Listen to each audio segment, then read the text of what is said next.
Hi, this is Peter Navarro, author of The Coming China Wars, with Episode 4 of The China Effect. With China launching its first lunar probe, and with the U.S. space program reaching the nadir of its once proud orbit, it's time to ask whether China's reach for the stars poses a strategic military threat. For its part, China insists it comes to space in peace. This may be true. Consider the moon. America once walked on its grand stage, and now has simply walked away. In contrast, China clearly understands that the moon, together with numerous asteroids, boast a valuable array of precious metals and raw materials, from gold and platinum to cobalt and nickel. Successful mining operations in space would do much to alleviate growing raw material shortages and the pollution associated with resource extraction.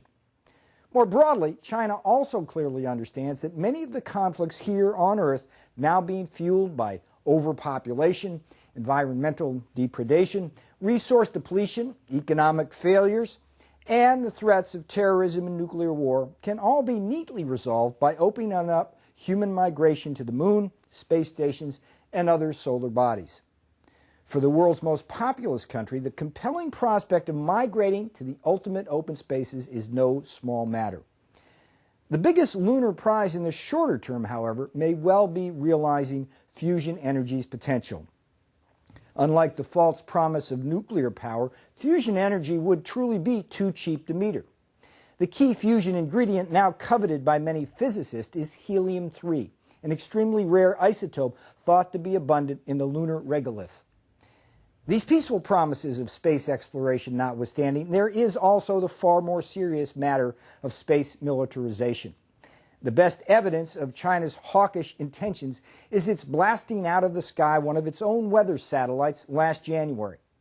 This ASAT test could have only one purpose: developing a capability to neutralize or destroy the complex web of satellites that make up the eyes, ears, and brains of the American military.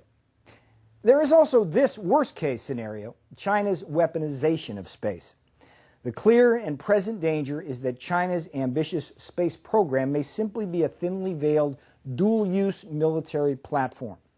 In fact, each secretive Shenzhou spacecraft is fully capable of leaving behind an 8 by 9 foot orbital module containing a nuclear weapon. Over time, a string of such weapons would hang like swords of Damocles, ready to drop on American cities with virtually no notice. On this point, it's crucial to note that unlike conventional ICBMs launched from land or sea by powerful rockets, orbital warheads can simply be nudged down with no telltale boost phase infrared flare. Already at the top of their trajectory, these weapons avoid a slow ascent phase and arrive on target quickly and unexpectedly. Consequently, they would be virtually unstoppable by existing missile defense systems. In light of these dangers, and as America reflects on China's historic moon mission, it may be useful to remember the question once posed by President Johnson in the aftermath of Sputnik: what American wants to go to bed by the light of a communist moon? One clear answer to that question would be for America to revive its now moribund space program. At stake may be nothing less than the ultimate strategic high ground. With The China Effect, I'm Peter Navarro. If you want to learn more about The China Effect, please read my book, The Coming China Wars. It's available on Amazon.com and at all major bookstores.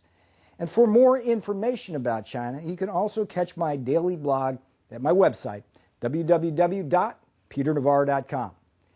Thanks for watching.